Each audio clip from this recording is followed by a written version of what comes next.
The balanced chemical equation for the given Kc expression would be, हमें एक expression दी हुई है Kc की, हमें इसकी बैलेंस केमिकल इक्वेशन फाइंड करनी है। तो हमें पता है प्रोडक्ट्स हमेशा ऊपर होते हैं और रिएक्टेंट नीचे। तो प्रोडक्ट साइड पे हमें हाइड्रोजन का मॉलिक्यूल और कार्बन डाइऑक्साइड का मॉलिक्यूल ढूंढना था, जो ऑप्शन बी में है हमारे पास हाइड्रोजन और कार्बन डाइऑक्साइड प्रोडक्ट साइड पे, वाटर और कार्बन मोनोऑक्साइड रिएक्टेंट साइड पे। तो इसलिए जो हमारा करेक्ट आंसर है वो है बी, क्योंकि प्रोडक्ट ऊपर होते हैं और रिएक्टेंट नीचे की तरफ। एक केमिकल इक्वेशन हमें गिवन है, if the value of Kc in this reaction at 500 Kelvin is 5.0 into 10 raised to the power minus 2, then the value of Kp for this reaction will be, Kp मालूम करने का formula है Kp is equals to Kc bracket R multiply by T bracket close delta N. Delta N क्या होता है? Number of moles किसके? Product minus reactant के। यहाँ पे जो R है वो रिएक्टेंट का है। प्रोडक्ट साइड पे हमें कितने मोल्स नजर आ रहे हैं? 2। रिएक्टेंट साइड पे 2 + 1 3, तो 2 - 3 इज इक्वल्स टू -1। Kc की वैल्यू हमें गिवन थी क्वेश्चन में, हमने वो पुट कर दी। R गैस कांस्टेंट की वैल्यू हमें गिवन थी, हमने वो पुट कर दी। टेम्परेचर की वैल्यू हमने क्वेश्चन से लेके पुट कर दी। डेल्टा एन हमने खुद कैलकुलेट किया -1, वो हमने पुट कर दिया। फिर जब हमने इसको कैलकुलेटर से सॉल्व किया तो हमारा आंसर आया ए, दैट इज 1.2 इंटू 10⁻⁻3। तो इसलिए हमारा करेक्ट आंसर क्या है? ए।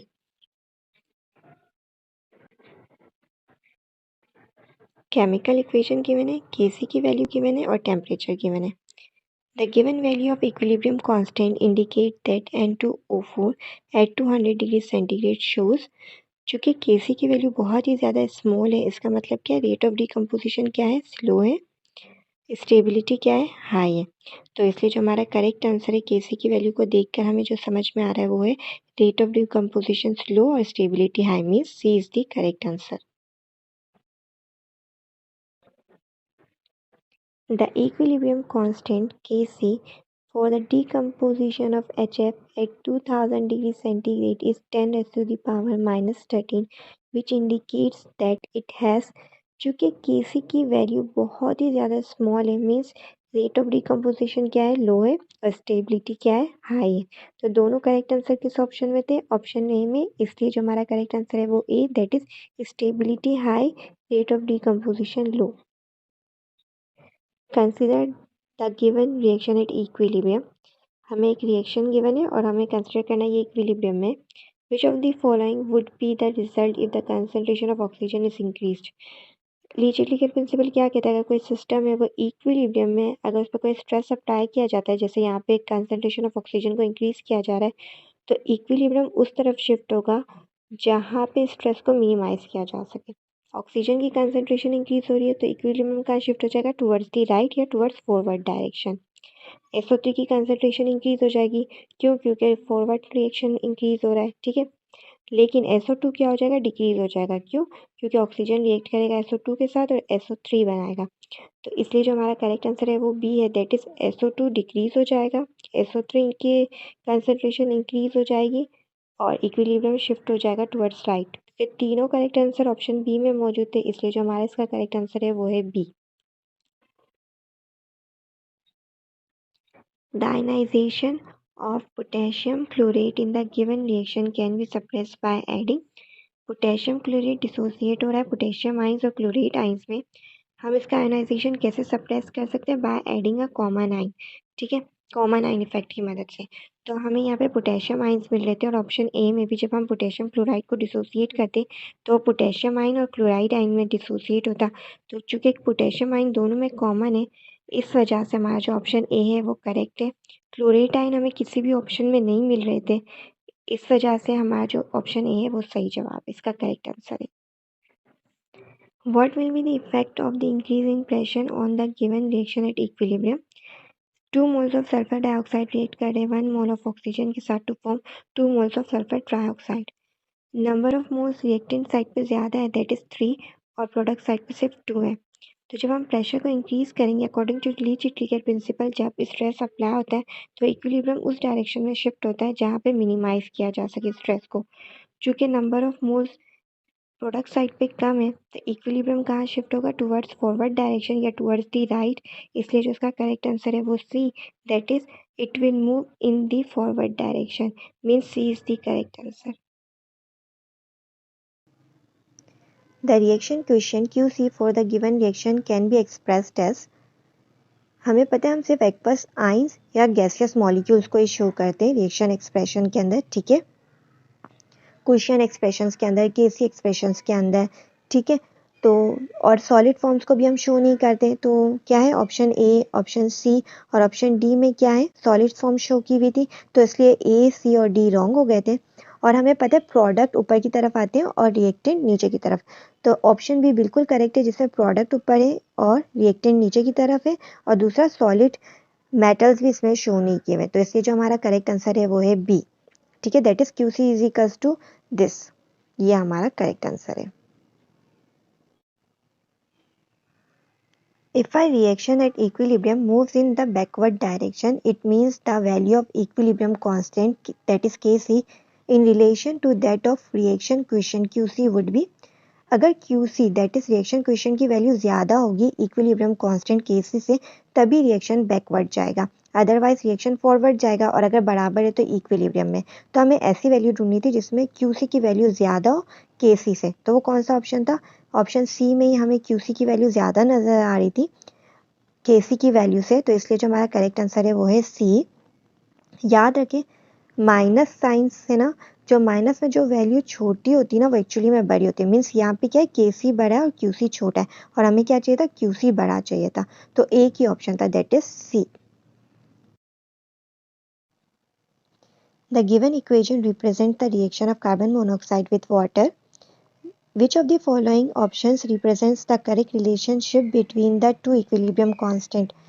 माइनस साइन है मीन्स ये एक्सोथर्मिक प्रोसेस है, हमारे पास Kp और Kc को मालूम करने के लिए क्या एक्सप्रेशन है, that is Kp is equal to Kc, R T, R gas constant है, टी टेम्परेचर है, डेल्टा एन क्या है डिफरेंस है किसका, प्रोडक्ट और रिएक्टेंट के मोल्स का, दोनों तरफ सेम नंबर ऑफ मोल्स है दैट इज 1+1 1+1, टू में से अगर मैं टू को माइनस करती हूँ यानी प्रोडक्ट के मोल्स में से रिएक्टेंट के मोल्स को माइनस करती हूँ तो जीरो हो जाता है, यानी डेल्टा इन क्या zero, delta in zero means ये एक्सप्रेशन क्या हो जाएगी 1, तो Kc को जब मैं 1 से मल्टीप्लाई करूंगी तो Kc के ही बराबर होगा, तो एक्सप्रेशन क्या बन रही है Kp is equals to Kc, तो इसलिए जो हमारा करेक्ट आंसर है वो है सी, दैट इज Kp जो है बराबर होगा Kc के। क्यों, हमें कैसे पता चला, हमें नंबर ऑफ मोल्स से पता चला, क्योंकि दोनों साइड पे नंबर ऑफ मोल्स इक्वल है।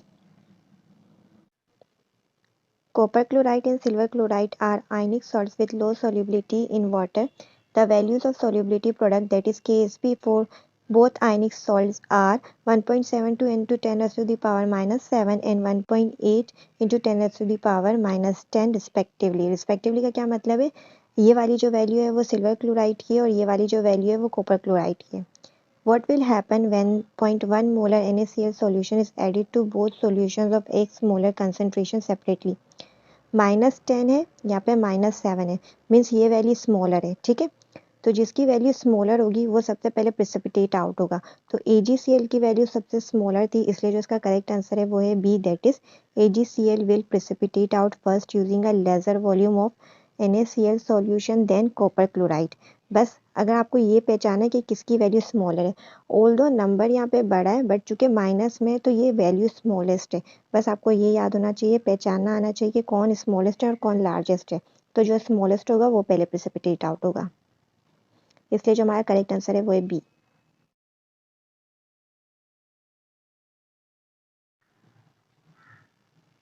If the solubility product of silver sulfide is 8 multiplied 10 raised to the power minus 48 at 25 degrees centigrade, then at equilibrium state the concentration of silver ions in the solution will be, हमसे silver ion की concentration पूछिए, सही है, तो सबसे पहले आप इसको डिसोसिएट करो, सिल्वर सल्फाइड को सिल्वर आयंस में और सल्फाइड आयंस में, एक सिल्वर सल्फाइड दो सिल्वर आयंस देता है और एक सल्फाइड आयंस, ठीक है, केस पे एक्सप्रेशन लिखना आपको आना चाहिए। हमने यहाँ पे सिल्वर आयंस की वैल्यू पुट कर दी और सल्फाइड आयंस की, चूँकि 2 मोल्स थे इसलिए यहाँ पे स्क्वायर लगाया, तो ये हो जाएगा 4x स्क्वायर, और सल्फाइड का x जब मैंने इनको मल्टीप्लाई किया तो मेरे पास आ गया 4x cube.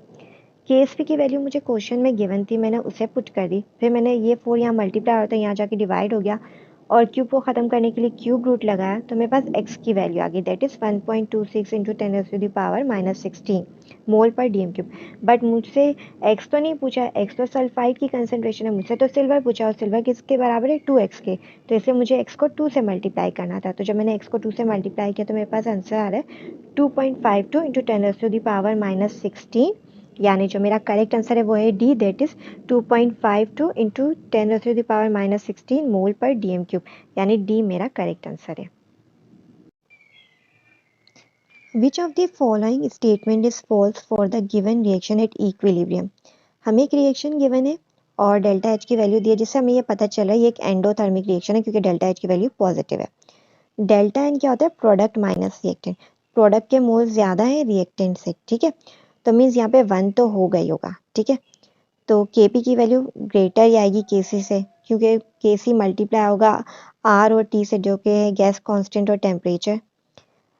Kp remain constant with increasing pressure, क्योंकि हमें एक्सप्रेशन में नज़र आ रहा है प्रेशर से कोई ताल्लुक नहीं है, ठीक है, तो ये बात भी सही है। Kp is not affected by the addition of catalyst, ये बात भी सही है। क्योंकि हमें फॉल्स स्टेटमेंट पहचानना था, तो फॉल्स स्टेटमेंट क्या है, B, that is Kp fall with the rise in temperature. Kp fall नहीं करेगा, अगर टेम्परेचर इंक्रीज करेगा तो Kp भी बढ़ेगा, कम तो नहीं होगा, इसलिए जो रॉन्ग स्टेटमेंट है वो है बी, यानी जो हमारा सही आंसर है बी।